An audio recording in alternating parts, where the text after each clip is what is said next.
Falando em cristianismo puro, que é essa nossa série de sermões, C.S. Lewis, ele desenvolve um conceito muito interessante.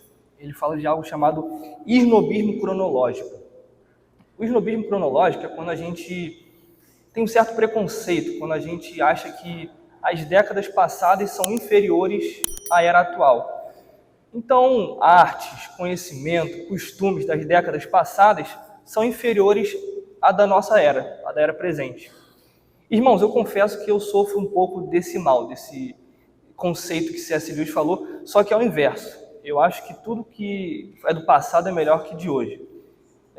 Literatura, cinema, música, futebol, para quem é vascaíno sabe bem do que eu estou falando, né? As décadas passadas nem se comparam à de hoje, mas eu sou chato com isso. Quem me conhece sabe que é muito difícil eu gostar de um filme, gostar de uma música, assim, que é produzido hoje em dia, né? Porque, convenhamos, irmãos, a gente não tem mais Elvis Presley, a gente não tem mais Frank Sinatra, a gente não tem mais um Tchaikovsky, a gente não tem Hitchcock, enfim. Então, eu sofro um pouco desse esnobismo cronológico, eu confesso. Só que uma das coisas que é muito patente, é muito visível a gente identificar que a das eras passadas eram melhores, é a comédia.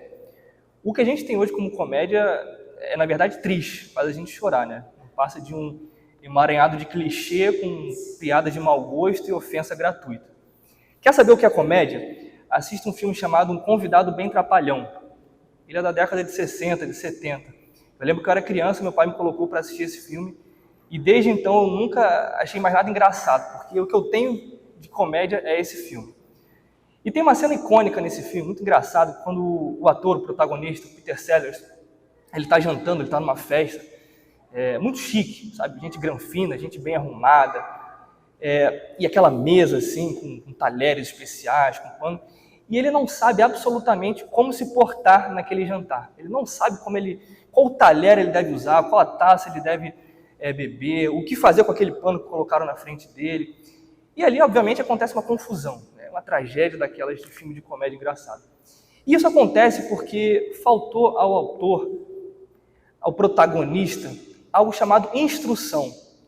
Ninguém lhe instruiu como ele deveria se portar naquela festa, qual talher ele deveria usar, qual a taça ele deveria tomar primeiro. Faltou instrução àquele protagonista. E é pensando nisso, exatamente, sobre instrução, que Paulo ele escreve essa carta a Timóteo. Paulo ele escreve essa carta preocupado com Timóteo. Essa que é uma das cartas chamadas cartas pastorais, né? Tomás de Aquino que ele colocou esse nome, cartas pastorais, porque as outras cartas de Paulo, em sua grande maioria, visavam corrigir um problema específico da igreja, visavam corrigir algum ensino falso, alguma heresia. Só que as cartas pastorais, elas tinham um tom diferente, um tom mais pastoral, como o próprio nome já diz. Era um pastor, Paulo, escrevendo a outro pastor, Timóteo, como ele deveria se portar, como ele deveria ser instruído, essa preciosa e valiosa instrução. Timóteo, que era um jovem de Listra, província da Galácia, era um jovem que tinha uma mãe judia e um pai grego. Só que ele era convertido. Ele se converteu ao Senhor numa das viagens missionárias de Paulo. E Timóteo ele tinha algumas limitações. Timóteo tinha a limitação da sua idade, que ele era bem jovem, tinha a limitação da timidez, era um jovem tímido, e tinha a limitação de saúde, ele tinha alguns problemas no estômago. É quase um jovem do nosso dia, né? Jovem, tímido, com problema no estômago, gastrite. Só faltou um problema na coluna para ser o pacote perfeito, né? Então, Paulo, ele escreve a Timóteo buscando instruí-lo acerca de verdades preciosas, acerca de como Timóteo deveria se portar na igreja do Senhor. Porque Paulo deixou Timóteo em Éfeso. Éfeso era a capital da Ásia Menor, um importante centro cultural, histórico, religioso, econômico. E essa igreja de Éfeso, ela não era nova, ela já havia sido plantada há algum tempo, mas precisava de uma revitalização, precisava de uma reorganização. Então Paulo deixa Timóteo nessa igreja de Éfeso, na cidade de Éfeso, para que ele corrigisse alguns erros, para que ele corrigisse alguns falsos ensinamentos, algumas heresias, para que ele organizasse a igreja com a liderança e para que ele instruísse todo tipo de gente, homem, mulher, jovem, adulto, idoso. Então essa é a função básica da carta de Paulo a Timóteo. E nos capítulos 2, 3 e 4, que a gente vai ver nessa noite, Paulo está falando de instrução para Timóteo, como ele deve se portar na igreja de Deus, como ele deveria ensinar as pessoas, como ele deveria combater os falsos ensinos. E a primeira instrução que a gente vê nos versículos 1 a 7 do capítulo 2, fala sobre oração. Paulo começa o capítulo 2 assim: antes de tudo, peço que se façam súplicas, orações, intercessões e ações de graça. Então a primeira coisa que Paulo quer instruir Timóteo é sobre oração. Como deveria ser a oração no culto público. Antes de tudo, antes de qualquer coisa, Timóteo, eu quero te instruir sobre oração. Porque a oração é parte integrante do culto público cristão. Não existe culto público cristão sem oração. A oração ela deve nortear, ela deve rechear, ela deve regar o culto. Assim como nós fazemos. Temos oração pelos aniversariantes, oração de confissão de pecados, oração por nossa cidade, pelo nosso país, pelos nossos, pelos enfermos, oração para agradecer as bênçãos que Deus nos dá. E é exatamente isso que Paulo instrui Timóteo. Timóteo, no culto público cristão deve haver oração. E oração por todas as pessoas, como Paulo fala no versículo 1. Ação de graça em favor de todas as pessoas. Obviamente, irmãos, quando Paulo fala todas as pessoas, ele não está falando todas as pessoas exaustivamente. Não, agora vamos tirar um período de oração, vamos orar por todas as pessoas. Pelo Gisele, pela Maria, pelo Jean. Não é todas as pessoas exaustivamente, mas é todo tipo de pessoa. É toda classe de pessoa. Pelo judeu, pelo grego, pelo pobre, pelo rico. É isso que Paulo está querendo dizer. Vocês devem orar por todas as pessoas. Pelos nossos, pelos cristãos, mas também por quem não é cristão. Então, o culto público deve haver oração por todos os tipos de pessoa. É a primeira instrução de Paulo a Timóteo. E depois ele sai dessa premissa geral de que nós devemos orar por todas as pessoas para algo mais particular, para algo especial, que é o versículo 2. Ele diz assim: orem em favor dos reis e de todos os que exercem autoridade. Então, Paulo sai dessa premissa geral de que nós devemos orar por todas as pessoas e traz uma categoria especial de todas essas pessoas que devemos orar, que são as autoridades, a liderança secular. E isso, particularmente para os judeus, era algo muito difícil, porque a autoridade nessa época, e a autoridade de Roma, a autoridade máxima de Roma era Nero nessa época. Nero foi um dos piores homens que já pisou nessa terra. Nero foi aquele que incendiou os cristãos, que matou a gente da sua própria família. Então, a autoridade máxima romana nessa época era Nero. Então, você imagina um judeu orando por suas autoridades, sendo que uma delas era Nero. Fora as outras autoridades romanas que abusavam, que açoitavam os judeus, que os mandavam para serem mortos, para serem martirizados. Então, é muito difícil isso aqui para o judeu. Paulo está falando, vocês devem orar por todas as pessoas, e dentre essas todas as pessoas, vocês devem orar por suas autoridades, pelo rei, pelas autoridades de maneira geral. Às vezes a gente acha que é muito difícil orar por nossas autoridades, né? Eu não consigo orar pelo meu presidente, eu não consigo orar pelos parlamentares. Mas, irmão, se coloca no lugar desses judeus que está orando por Nero. Passa a ser fichinho os nossos parlamentares perto de Nero, não é mesmo? Então, se você tem alguma dificuldade de imaginar, sair da sua boca, você orando pelo presidente, seja ele qual for, de direita, de esquerda, fazendo um bom ou mau governo, se você tem essa dificuldade de orar por suas autoridades, é porque possivelmente há uma idolatria política no seu coração. É porque possivelmente você erigiu um altar a algum político, a alguma ideologia política no seu coração, e isso te impede de orar por elas. Só que, irmãos, como Paulo instruiu Timóteo, nós devemos destronar esses ídolos do nosso coração. Devemos sim orar por nossas autoridades, devemos orar pelo presidente, pelo legislativo, pelo judiciário, pelo executivo, pelas autoridades da nossa nação. Essa é a clara instrução de Paulo a Timóteo. E quais os motivos que devemos orar? Paulo elenca aqui alguns motivos já no versículo 2. Ele diz assim: para que vivamos vida mansa e tranquila, com toda piedade e respeito. Esse é um dos motivos pelos quais nós devemos orar por nossas autoridades. Para que nós tenhamos uma vida mansa, tranquila. Só que isso não significa dizer que a gente vai orar por nossas autoridades para que sejamos prósperos financeiramente, ou para que seja aprovado nas casas parlamentares projetos de lei que beneficiem a igreja em detrimento da sociedade como um todo.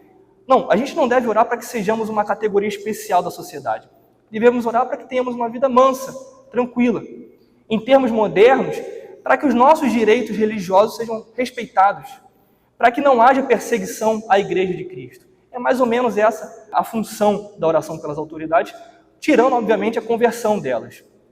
E não somente isso, mas Paulo continua no versículo 3, dizendo: isso é bom e aceitável diante de Deus. Então, se é bom, se é aceitável diante de Deus, nós, como Igreja de Cristo, deveremos sim orar por nossas autoridades. Paulo continua aqui no versículo 4, dizendo assim, que deseja que todos sejam salvos e cheguem ao pleno conhecimento da verdade. Irmãos, novamente, quando Paulo diz aqui que Deus deseja que todos sejam salvos, não é todos sem exceção, mas todos sem distinção.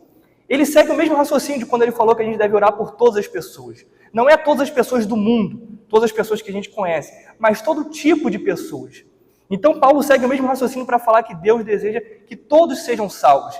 Deus deseja não somente que os judeus sejam salvos, mas os gentios, os gregos, os servos, os senhores, todo tipo de pessoa sem distinção de classe seja salvo. Essa é a premissa de Paulo, esses são os motivos pelos quais Paulo elenca que devemos orar por todas as pessoas e por nossas autoridades. E ele fala aqui que Cristo Jesus é o nosso mediador, no versículo 5, porque há um só Deus e um só mediador entre Deus e a humanidade, Cristo Jesus, homem. A salvação, ela tem por mediador Cristo Jesus. Não há outro que seja mediador entre nós e Deus, entre a nossa salvação, senão Cristo Jesus. E era importante Paulo deixar isso claro, porque naquela época havia uma forma muito incipiente de gnosticismo que acreditava haver uma dualidade fundamental entre corpo e matéria. O corpo era inerentemente mal e a matéria, o espírito, era inerentemente bom. Então, obviamente, para aqueles hereges, para aqueles falsos mestres, isso era chamado de docetismo, Deus não poderia ter encarnado, porque Deus não poderia ter tomado a nossa forma, essa matéria, o nosso corpo, porque para aquelas pessoas o corpo era mau. Então Paulo deixa muito claro que o nosso mediador é Cristo Jesus, homem. O próprio Deus encarnado tomou a forma de um homem e se fez mediador em nosso lugar, diante de Deus. Então Paulo fala que Deus deseja que todos sejam salvos, todas as pessoas sem distinção, e que para isso deveriam crer em Cristo Jesus, que é homem. E agora, dos versículos 8 até o final do capítulo, Paulo vai falar do comportamento que homens e mulheres deveriam ter no culto público. Paulo começa falando para homens. Ele diz: quero, pois, que os homens orem em todos os lugares, levantando mãos santas, sem ira e sem animosidade. Quando Paulo fala que quero que os homens orem em todos os lugares, ele está rompendo com uma tradição fortíssima do judeu que acreditava que a oração só poderia ser feita na sinagoga e no templo. O judeu acreditava que ele só poderia orar nesses dois lugares, na sinagoga e no templo. Então Paulo rompe com isso. Ele fala: eu quero que vocês orem em todos os lugares, porque Deus habita no meio do seu povo, Deus habita na igreja. Então não importa se você está orando na sua casa, não importa se você está orando na rua, não importa se é na praça, no monte, onde quer que seja. Eu quero que vocês orem em todos os lugares. Essa é a primeira orientação de Paulo àqueles homens. E ele fala assim: eu quero que vocês orem em todos os lugares, levantando mãos santas, sem ira e sem animosidade. Com isso, Paulo não quer dizer que os homens deveriam orar com mãos levantadas, que isso seja uma regra, uma postura de oração. Mas a tradição judaica era de que o judeu, para ele orar, ele deveria ficar em pé, olhando para o alto e com as mãos levantadas. Esse era o jeito do judeu orar. Então Paulo fala assim: se você vai orar com mãos levantadas, que as suas mãos sejam sem ira, sem contenda, sem animosidade. E quando a gente fala de mão na Bíblia, isso quer dizer os nossos atos, as nossas ações, nossas atitudes, nosso coração. Então a premissa de Paulo aqui é que quando você orar, e pensa que ele está falando para o judeu orar pela autoridade, por Nero, por aquelas pessoas que detestavam os cristãos. Então quando você orar, não sejam somente palavras vãs, palavras ao vento, mas que o seu coração, que as suas atitudes sejam santas, acompanhem o conteúdo da sua oração. É isso que Paulo quer dizer quando deseja que vocês orem com mãos levantadas, sem ira, sem animosidade. Isso não quer dizer, irmãos, que todos os homens deveriam orar. Não, agora nós vamos ter um momento aqui para que todos os homens da igreja orem. Não é isso, mas simplesmente que homens orem. Isso que Paulo quer dizer. E tampouco Paulo exclui a oração feminina. Paulo não exclui a mulher dessa oportunidade, desse momento de oração. Mas como o culto cristão é conduzido, é liderado, a igreja era liderada pelos homens, preponderantemente os homens que faziam oração. Mas a mulher, obviamente, ela pode orar no culto. Tanto que Paulo, em 1 Coríntios, fala que da mulher que ora no culto. E a partir do versículo 9 ao versículo 15, Paulo ele vai dar orientações às mulheres. Orientações sobre como se vestir e de como aprender, de como deveriam ser ensinadas. Vejo aqui algumas irmãs imitando Cristo, né? Os olhos já como chamas de fogo, já que esse texto aqui é um tanto polêmico, né? Mas a gente vai ver o que Paulo ele quer dizer exatamente. Primeiro, Paulo começa dizendo sobre como elas deveriam se vestir. No versículo 9 ele fala, da mesma forma, ou seja, assim como os homens foram instruídos em como se portar no culto, agora eu quero passar instruções para as mulheres, como elas deveriam se portar no culto cristão, na sua vida como um todo. Ele diz que as mulheres em traje decente se enfeitem com modéstia e bom senso, não com tranças no cabelo, ouro, pérolas, enfim, alguns adereços. Isso acontece, irmãos, porque algumas mulheres, naquela época, na região de Éfeso, elas vinham da chamada prostituição cultual. A deusa Diana dos Efésios, ela era cultuada. E naquele culto, naquele templo onde era adorada a deusa Diana, havia prostituição cultural. Havia algumas salas, algumas câmaras com leitos, onde homens tinham relações sexuais com as mulheres, como forma de sacrifício, como forma de adoração àquelas deusas. Então essas mulheres que praticavam outrora prostituição cultural se convertiam ao cristianismo. E algumas mulheres também, elas vinham de um contexto de alta reputação na alta sociedade greco-romana. Mulheres muito abastadas, com muito dinheiro, com muita fama, mulheres que comandavam seus negócios, que comandavam suas famílias, que lideravam todo tipo de gente. Essas mulheres que chegavam ao cristianismo. E essas mulheres, no culto cristão, depois que se convertiam, elas tinham o costume de gastar excessivamente com joias, com roupas das mais variadas, tudo com a finalidade de chamar atenção para a sua beleza exterior, tudo com a intenção de chamar atenção para a sensualidade. Então é nesse sentido que Paulo fala que elas deveriam se vestir com modéstia, com decência. Não que as mulheres não possam se embelezar, não que as mulheres não possam se enfeitar, obviamente. Não é isso que Paulo quer dizer. Mas que, acima de tudo, elas se ornem, elas se vistam com boas obras, com obras de piedade, como convém a mulheres santas. Então, o foco da mulher, tanto no culto quanto na sua vida de maneira geral, não deve se chamar atenção para si, para a sua beleza exterior, mas dar toda a glória a Deus, através do quê? Da prática de boas obras, de obras piedosas, de obras santas. Esse era o ensinamento de Paulo, essa a exortação de Paulo. E ele continua dizendo, a mulher aprenda em silêncio com toda a submissão. Nesse contexto dessas mulheres recém-chegadas ao cristianismo, algumas delas estavam seguindo após falsos mestres, com falsos ensinos. E esses ensinos, eles visavam basicamente recusar, destituir o papel biblicamente definido para homem e mulher. Homem, aquele que lidera, o cabeça da sua casa, e a mulher, aquela auxiliadora idônea. Então esses falsos mestres, esses falsos ensinos, eles recusavam esse ensino bíblico. Então eles falaram, não, você deve liderar a sua igreja, você deve liderar a sua família, sim. Então elas estavam trazendo isso para o âmbito da igreja, para o âmbito do culto cristão. Então Paulo fala, vocês devem aprender em submissão. Em submissão o quê? Aos homens, no sentido de que convém ao homem, cabe ao homem, biblicamente, o papel de exercer liderança na igreja, de ensinar a palavra de Deus. O ensino oficial das Escrituras compete aos presbíteros, como a gente vai ver aqui no capítulo 3, logo em seguida. Então é nesse sentido que Paulo fala que as mulheres devem aprender em submissão, ou seja, elas não devem almejar cargo eclesiástico, elas não devem almejar presbítera, episcopisa, mestra, nada desse sentido. É claro que com isso, Paulo não quer dizer que a mulher não possa ensinar, até porque um pouco mais para frente em Timóteo, ele vai exortar as mulheres mais velhas, mais experientes, a que ensinem as mais novas. Então, num contexto informal, ou eventualmente em dias específicos, a mulher pode e deve ensinar. Mas no ambiente do culto público, o ensino oficial compete ao homem vocacionado por Deus, especificamente aos presbíteros, como Paulo vai falar no capítulo 3. E quando ele fala que a mulher deve aprender em silêncio, obviamente não quer dizer que ela não possa falar nada no culto, que ela deve chegar no culto com os esparadrapo na boca e deve sair muda. Não é isso. Mas a melhor interpretação de em silêncio é tranquilidade.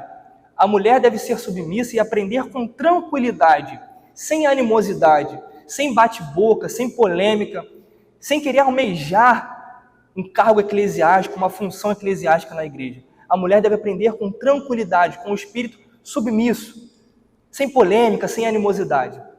É isso que Paulo quer dizer, que as mulheres devem aprender em submissão e em silêncio, com tranquilidade. E depois ele continua dizendo, Adão não foi iludido. Isso aqui é interessante, irmãos, porque muitas poderiam pensar o seguinte, até nós nos dias de hoje, poxa, mas nos nossos dias, na nossa época, não tem mais esse contexto dos Efésios. A gente não tem mais irmãs advindas da prostituição cultural, a gente não tem mais esse contexto. Então isso aqui, obviamente, caducou. Isso aqui serviu para aquela época, para aquele contexto. Só que Paulo, muito sabiamente, inspirado pelo Espírito Santo, o argumento que Paulo oferece para isso não é argumento histórico, não é argumento daquela época, daquele contexto. É um argumento que transcende tudo isso, que é o argumento da criação. Paulo se utiliza da criação do homem e da mulher para tomar como base teológica toda essa premissa utilizada. Então ele utiliza dois argumentos. A ordem criacional, o homem foi criado primeiro, depois veio a mulher. Então Paulo já diz aqui, olha gente, não sou eu que estou falando isso não. Foi Deus que criou o homem, Deus que criou a mulher, Deus que criou toda a humanidade. Quem decide como é que vai ser a regra do jogo? E Deus decidiu isso, que o homem foi criado primeiro e depois a mulher. Então o homem seria o cabeça e a mulher lhe seria por auxiliadora idônea, por companheira. E o segundo argumento que Paulo utiliza é a sentença dada por Deus como punição à mulher pelo pecado. Lembra lá em Gênesis, no inicinho, capítulos primeiros que a gente viu aqui na série de sermões passada? Quando homem e mulher pecam, Deus dá uma sentença a cada um deles. Deus deu uma sentença ao homem e Deus deu uma sentença à mulher. A da mulher seria que ela seria submissa ao homem. Então é o argumento da criação, que transcende qualquer aspecto cultural, social da época. Então o argumento teológico que temos é criação. E a partir disso, Paulo ele vai começar a desenvolver o motivo pelo qual o homem que deve instruir a igreja, o homem que deve liderar a igreja, o homem vocacionado por Deus, porque existem requisitos para isso. Existe vocação de Deus para isso. E ele começa no capítulo 1. Irmãos, perdão, eu esqueci aqui o versículo 15, que também é muito bom, dá muita polêmica. Paulo diz assim, mas ela será salva tendo filhos. Perceba que quando Paulo fala que a mulher pecou, foi por causa do engano da mulher que o pecado entrou na humanidade, as mulheres daquele contexto, e até as do dia de hoje, poderiam cair numa desesperança. Fala, caramba, então já que eu sou submissa, já que a sentença de Deus para mim foi a submissão, então já era, não tem mais salvação para a minha vida, acabou. Só que Paulo fala o seguinte, a mulher será salva. É uma palavra de consolo. Em que pese a mulher ter sido a primeira a pecar, a ser enganada pela serpente, Paulo fala, vocês vão ser salvas da mesma maneira como todos os outros vão ser salvos. Só que a ênfase desse texto aqui, desse versículo, não está que ela vai ser salva tendo filho, mas ela vai ser salva se permanecer. Essa é a ênfase, esse é o foco que Paulo dá. Ele fala, se permanecer em fé, amor, santificação e com bom senso. Isso porque Paulo já havia identificado que aquelas mulheres estavam seguindo falsos ensinos, falsos mestres. Então, se elas permanecessem nesses ensinos, elas não seriam salvas. Paulo fala, vocês vão ser salvas, como todos os outros, se vocês permanecerem nesse ensino fiel, nesse ensino autoritativo das Escrituras. Se vocês permanecerem em fé, em amor, em santidade.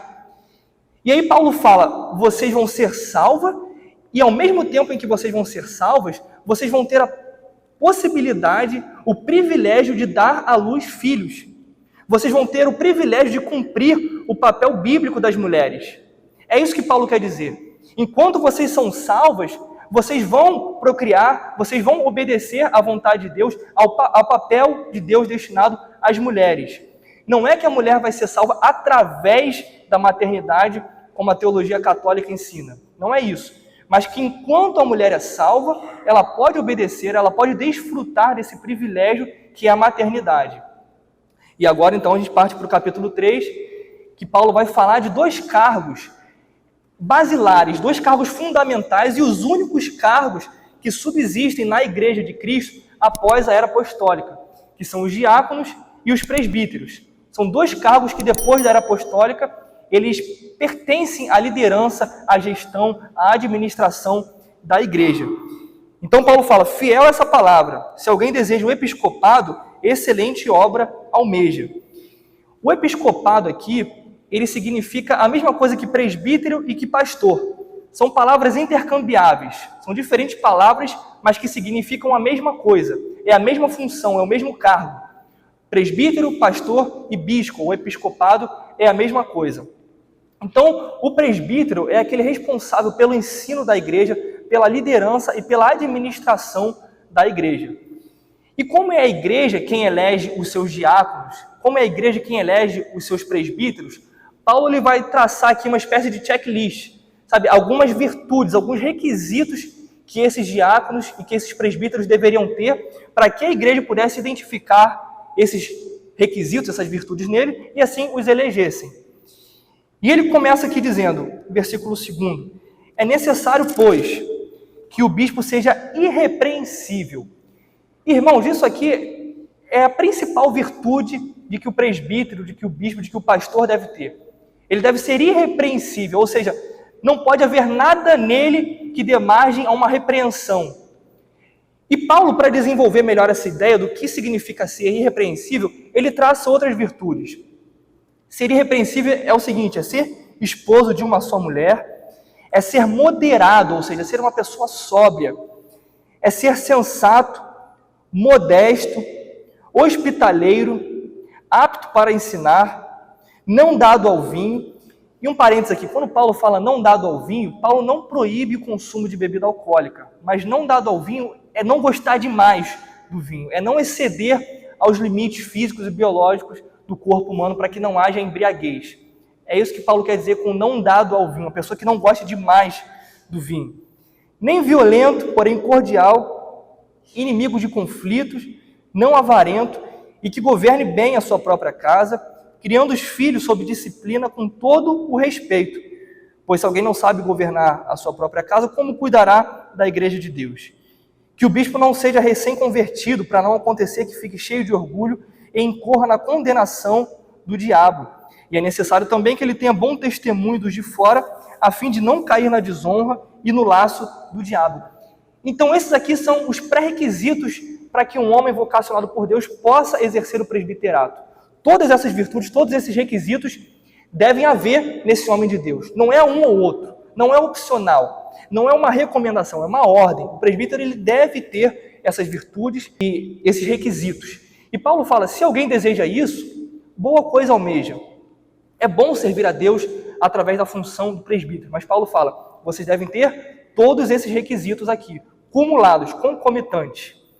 E após isso ele fala sobre os diáconos.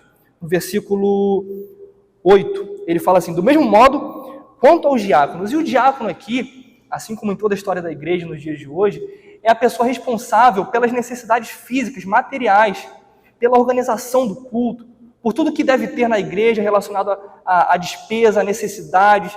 Isso é o diácono que é o responsável. Então, se o diácono te chamar a atenção, saiba que ele tem amparo bíblico para isso. Os irmãos lá atrás ficaram rindo. E quais são os requisitos? Quais são as virtudes do diácono? Primeiro, é necessário que sejam respeitáveis, de uma só palavra, não inclinados a muito vinho, não gananciosos. E quando Paulo fala não gananciosos, tem um motivo muito básico. É porque é o diácono que lida com o dinheiro, é o diácono que lida com as ofertas, com o dízimo. Então o diácono não pode ser ganancioso, não pode amar ao dinheiro. Versículo 9, conservando o mistério da fé com a consciência limpa. E isso é muito interessante, irmãos, porque podemos cair naquela falsa premissa de que o diácono é aquela pessoa que só cuida da igreja, das necessidades materiais, das necessidades físicas. Só que Paulo elenca uma virtude espiritual. ele não deve ser somente uma pessoa capacitada, uma pessoa não dada ao vinho, uma pessoa de uma só esposa, mas ele deve conservar o mistério da fé com a consciência limpa. Então, tudo que o diácono faz, seja arrumar a mesa da ceia, seja ajudar algum irmão, ele deve fazer isso com a consciência limpa, guardando o mistério da fé. Ou seja, uma pessoa piedosa, uma pessoa que faça tudo com o Evangelho, exalando na sua vida o bom perfume de Cristo. E depois ele continua no versículo 10. Também estes devem ser primeiramente experimentados e, caso se mostrem irrepreensíveis, que exerçam o diaconato. Na nossa igreja a gente tem esse costume. A gente não coloca uma pessoa para ser diácono para que a igreja possa elegê-la. Mas antes disso a gente tem um período de teste, um auxiliar da diaconia. E depois, quando a gente viu, quando a igreja reconheceu que eles eram experimentados e se mostraram irrepreensíveis, aí sim puderam exercer o ofício do diaconato. E ele continua, do mesmo modo, no versículo 11, quanto a mulheres, é necessário que elas sejam respeitáveis, não maldizentes, moderadas e fiéis em tudo. Perceba que Paulo, ele dá uma pausa das virtudes, dos requisitos do diácono e fala das mulheres. E aqui algumas pessoas entendem que Paulo está falando de diaconisas naquelas igrejas. Só que perceba que Paulo não usa a palavra diaconisa, como ele fez para o diácono. Ele utiliza quanto a mulheres. Então alguns entendem que essas mulheres poderiam ser as esposas dos diáconos, mas há uma interpretação boa também de que essas mulheres, elas serviam nas igrejas, ajudavam a igreja de Cristo, uma função semelhante à da diaconia, só que sem o título de diácono, diaconisas, né? Então essa é uma interpretação viável também, dizendo que havia possibilidade de mulheres piedosas servirem à igreja de Cristo com uma função muito semelhante à dos diáconos, mas sem terem um cargo eclesiástico de diaconisas. E aí Paulo traça também essas virtudes. Ele diz que elas sejam respeitáveis, que elas sejam não maldizentes, e aqui a palavra traduzida do original é diabolos. Então, minha irmã, quando você é uma pessoa maldizente, saiba que você está sendo uma diabo, né? É mais ou menos isso. Paulo fala que vocês devem ser não maldizentes. E ele continua dizendo que elas sejam moderadas e fiéis em tudo. A nossa denominação, a Igreja Presbiteriana, ela tem em sua Constituição, se eu não me engano, no artigo 83, um artigo que fala que os oficiais, o presbitério, ele pode eleger algumas mulheres piedosas para servirem em determinadas demandas da igreja, ajudar os necessitados, aos enfermos. Então, mulheres também podem trabalhar, mulheres devem servir a Cristo e a igreja de Cristo. E depois ele continua falando novamente das virtudes dos diáconos. Ele fala no versículo 12, o diácono seja marido de uma só mulher e governe bem os seus filhos e a própria casa, pois os que desempenharem bem o diaconato alcançarão para si mesmos uma posição de honra e muita ousadia na fé em Cristo Jesus. Então, uma boa notícia para os diáconos, se vocês desempenharem bem as vossas funções, não aqui na terra talvez, mas na glória vocês vão ser bem recompensados por Cristo Jesus. E depois Paulo meio que interrompe, Paulo dá uma pausa estratégica em tudo isso que ele está falando sobre o ensino oficial, sobre a organização, sobre a liderança da igreja, para falar, tudo bem, eu estou falando sobre a organização, sobre a liderança da igreja, mas o que é a igreja? Então Paulo, nos versículos 14 a 16, ele vai estabelecer o conceito de igreja. Ele diz assim, escreva essas coisas para você, esperando ir vê-lo em breve. Mas se eu demorar, você saberá como se deve proceder na casa de Deus, que é a igreja do Deus vivo. Isso porque Paulo, ele estava preso pela segunda vez em Roma. E ele sabia que poderia demorar para voltar a encontrar aqueles irmãos de Éfeso. Então ele fala, Timóteo, se eu demorar para encontrar vocês, eu estou instruindo, estou dando instruções para você, para que você saiba como deve proceder na igreja. E o que é a igreja? Ele fala no versículo 15, é a igreja do Deus vivo, é a casa de Deus. Irmãos, olhem que coisa linda, nós somos a casa de Deus. Somos, como Pedro fala, pedras vivas, edificadas, fundamentadas sobre Cristo Jesus, que é a nossa rocha, que é a pedra fundamental. Então nós somos a casa de Deus. Se em outros tempos Deus habitava em templos, em tendas, em tabernáculos, Deus habita hoje através do seu Espírito Santo no meio da igreja. E com isso, exclui automaticamente aquela falsa premissa de que não, eu sou a igreja, eu na minha casa sou a igreja. Não, irmãos, nós somos a casa de Deus. Não existe o conceito individual de igreja, não existe eu sou a igreja, é nós somos a igreja de Cristo, nós somos a casa de Deus, Deus habita no nosso meio. Onde houver 2 ou mais reunidos em meu nome, ali eu estarei, como diz a palavra de Deus. Então nós somos a casa de Deus, a igreja do Deus vivo. E Paulo lhe traz aqui algumas qualificações dessa igreja. Pelo menos 2, ele fala que a igreja é coluna e fundamento da verdade. Toda construção precisa pelo menos desses 2 elementos, coluna e fundamento. Então a igreja que somos nós, somos coluna e fundamento dessa verdade. Essa verdade ela está sobre a igreja, ela é o fundamento da igreja. E essa verdade ela é a coluna da igreja. A igreja de Cristo, ela erige a verdade. Então nós, como igreja de Cristo, temos essa missão de sustentar essa verdade no mundo pós-moderno que não há mais verdade, que não há mais núcleos duros, absolutos. A igreja de Cristo deve sustentar, deve ser o fundamento dessa verdade. E não somente isso, mas devemos ser colunas, devemos elevar a verdade. Jesus fala que a gente não pode pegar uma lâmpada e colocar debaixo da cama. Não, ela tem que ficar no alto para que todos possam ver. Então a igreja de Cristo tem essa missão. Nós devemos elevar, devemos sustentar e elevar essa verdade do Evangelho. Mas afinal de contas, que verdade é essa? E Paulo no versículo 16 ele traça essa verdade. Versículo 16 que possivelmente era um cântico daquela época, e que foi elevado à condição de credo, um dos credos mais antigos que a gente tem na história da igreja, é esse versículo 16, que é essa verdade que Paulo fala. Ele diz assim: aquele que foi manifestado na carne, foi justificado em espírito, visto pelos anjos, pregado entre os gentios, crido no mundo, recebido na glória. Então a gente tem aqui as principais verdades, o principal fundamento do Evangelho. Como o nosso pastor fala, verdades podem ser acrescentadas a isso, verdades bíblicas podem ser acrescentadas a isso, mas nada do que está aqui pode ser retirado. Então, aqui fala sobre a encarnação de Cristo. Olha, aquele que foi manifestado na carne, fala sobre a ressurreição, foi justificado em espírito, visto pelos anjos, fala da ascensão de Cristo, pregado entre os gentios, crido no mundo, fala da evangelização, da transmissão dessa verdade a todo o restante do mundo. E por último fala da exaltação, ele foi recebido na glória. Então essa verdade que se encontra na igreja de Cristo, nós detemos essa verdade. E nós devemos sustentá-las no mundo caído, no mundo podre, no mundo corrupto. Nós devemos sustentar essa verdade e elevá-las para que todos possam ver essa preciosa verdade. E Paulo no capítulo 4, ele começa dizendo assim: olha, tudo bem, eu falei para vocês dessa verdade, mas vocês devem prestar atenção, porque haverá muitos falsos profetas, apóstatas, que eles vão deturpar essas verdades. Eles vão tentar arruinar essas verdades. Ele fala assim: olha, o Espírito afirma expressamente que nos últimos tempos alguns apostatarão da fé. E apostasia é um abandono intencional, um abandono deliberado da fé por quem já conheceu a verdade. Então uma pessoa que já conheceu a verdade, ela decide deliberadamente abandonar o Evangelho.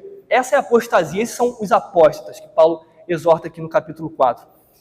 E ele fala assim: essas pessoas elas vão obedecer a espíritos enganadores, a ensinos de demônio, pela hipocrisia dos que falam mentiras e que têm a consciência cauterizada.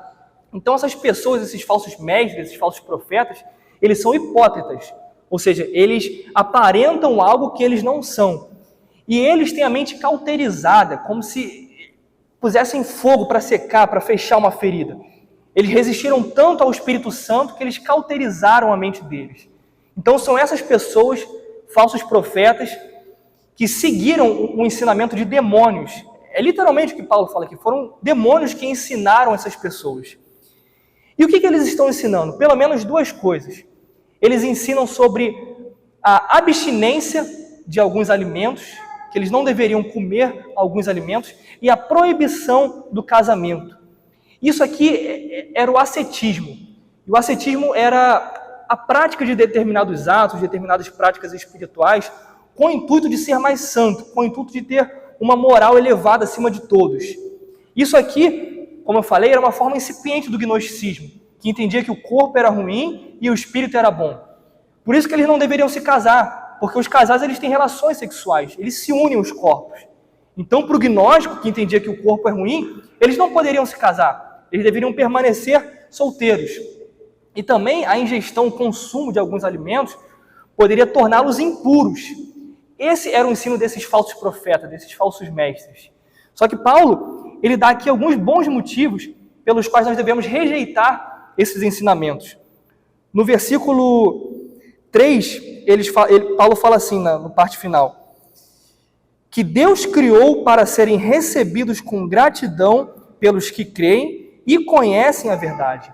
Então, o primeiro motivo que a gente deve rejeitar esse ensino é porque Deus criou o casamento. Deus instituiu o casamento. Deus criou os alimentos. Então, a criação de Deus é boa. O que Deus criou é bom. Não pode um homem afirmar que o casamento é ruim, que o casamento vai te deixar mais impuro, que comer uma carne com aquela gordura maravilhosa vai te deixar mais impuro. Não, porque foi Deus que criou isso, irmãos. E se Deus criou isso, é bom. E o segundo motivo que Paulo fala é que, no versículo 4, tudo que Deus criou é bom, e se recebido com gratidão, nada é recusável, porque é santificado pela palavra de Deus e pela oração. Então, o que Deus criou é bom e é para ser desfrutado pelo cristão que recebe essas dádivas de Deus com ações de graça. Senhor, obrigado por essa comida, Senhor, obrigado pela minha esposa, pelo meu esposo, pelo meu casamento. O que Deus criou é bom e é para ser desfrutado com ações de graças. Paulo fala até aqui que oração ela santifica, né? Isso aqui é a base teológica porque nós oramos, porque nós agradecemos a Deus antes de comer os alimentos, né? Paulo está falando disso aqui. Então, esse é o ensino de Paulo. Nós devemos refutar essas heresias, esses falsos ensinos, por causa disso. Ninguém pode proibir aquilo que Deus criou, a boa criação de Deus. Irmãos, obviamente aqui eu estou falando de coisas lícitas, tá? Coisas que Deus permitiu que os homens desfrutassem. É bom esclarecer isso, né? Então, o que Deus criou é bom e deve ser usufruído por nós, cristãos, com ações de graças. Agradecendo a Deus, adorando a Deus que permitiu que nós usufruíssemos dessas coisas. Irmãos, eu quero terminar com algumas aplicações. A primeira que Paulo fala a Timóteo, que Timóteo deveria se portar na igreja de Cristo de uma certa maneira. Então, existe uma certa maneira de nós, cristãos, nos portarmos na igreja de Cristo. Nós fazemos parte de um novo reino, de uma nova família. E não é da maneira que a gente entende, da maneira que a gente quer, da maneira que a gente gosta, que a gente vai cultuar. Existem preceitos bíblicos definidos por Deus acerca do culto. O culto ele deve ter exatamente isso. O culto ele deve ter oração, o culto ele deve ter a pregação da palavra de Deus, o culto ele deve ter louvor, engrandecendo o nome do nosso Senhor. Qualquer outra coisa é espúria a isso. Porque existe uma maneira de nós nos portarmos na casa de Deus. Não é porque você gosta de determinada arte, determinada situação, que aquilo deve constar no culto de Deus. O culto de Deus ele deve ter isso, porque foi o próprio Deus que decidiu como ele deveria ser adorado. E a segunda aplicação é que Paulo passa instruções acerca da igreja de Cristo. Nós somos a igreja do Deus vivo. E se nós somos a igreja do Deus vivo, nós devemos congregar. Congregar é isso, irmãos, é estar agregado, é estar uns com os outros. Não existe igreja do Deus vivo online. Não existe ceia online, não existe você congregar online. Congregação é isso, é o ajuntamento dos santos, dos fiéis, com o intuito de uns ajudarem aos outros, de uns admoestarem uns aos outros, de uns congregarem com os outros, de nós rirmos, de nós chorarmos uns com os outros. Isso é a igreja de Cristo. Nós que somos coluna, que somos fundamentos dessa verdade, devemos estar em congregação. Não existe isso de, não, eu sou um desigrejado, ou eu quero ficar na minha casa assistindo o sermão e ponto final. Não, igreja deve haver congregação, deve haver esse agregamento de pessoas. Asaf, no Salmo 73, ele está passando por uma série de aflições, de problemas na vida dele, e ele fala assim, até que eu entrei no santuário de Deus. Olha que coisa linda, irmãos. Asaf entrou no santuário de Deus e possivelmente ele viu pessoas que estavam passando pelos mesmos problemas que ele, e ali ele viu que Deus age da maneira diferente, de maneira igual, que pessoas passam pelos mesmos problemas e estão ali em comunidade, em congregação, louvando e adorando o nome do Senhor, porque isso é igreja, isso é congregação. Como o pastor Jonas Madureira fala, eu gosto muito disso, A gente deve sangrar no chão da igreja. Sabe, isso é igreja, é congregação, é auxílio mútuo uns aos outros. E terceira, se Paulo traça aqui tantas virtudes, tantos requisitos, para que homens sejam capacitados, vocacionados por Deus, a atuarem na liderança da igreja como presbítero, a organizar a igreja, a auxiliar aspectos materiais da igreja como presbíteros e diáconos. Irmãos, não vá buscar ajuda do seu vizinho, com seu amigo. Se você está passando por problema, saiba que na sua igreja tem oficiais aptos, vocacionados por Deus a te ajudar. Se você está passando por determinado problema, não vá procurar a caixinha de pergunta do Instagram do pastor tal. Ah, irmão, a quantidade de caixinha de pergunta de pastor que eu vejo lotada de dilemas cabeludos, porque as pessoas não têm coragem de vir conversar com o seu pastor, conversar com os presbíteros. Elas preferem alguém que não conhece o seu sofrimento, que não conhece as suas idiosincrasias.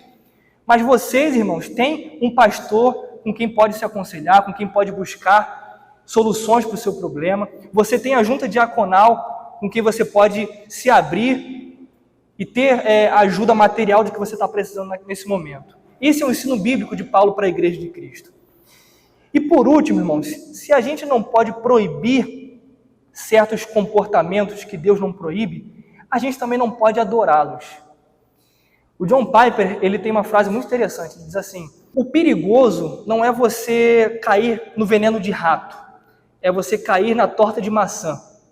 Eu não sou muito fã de torta de maçã, não, mas para quem gosta, o sentido é isso. A idolatria de um veneno de rato, de alguma coisa aparentemente mortal, isso é tranquilo. Agora tem certas coisas que são boas, que são lícitas, que Deus criou para serem recebidas com ações de graça, que a gente passa a idolatrar. E Paulo fala aqui, por exemplo, da maternidade, ou então de outras práticas que são boas, que são lícitas, mas o que a gente vê por aí de gente idolatrando, de gente achando que vai ser salvo por conta da prática desses certos atos que são lícitos e são agradáveis, não está no gibi, irmãos. Então temos dois extremos. Se a gente não pode proibir, a gente também não pode adorar. A gente tem que usufruir, a gente tem que usar desses elementos que Deus criou para nós como forma de ação de graça, como forma de reconhecer que Deus é bom e teve misericórdia de nós e nos sustentou e nos capacitou para que usássemos desses atributos. Vamos orar.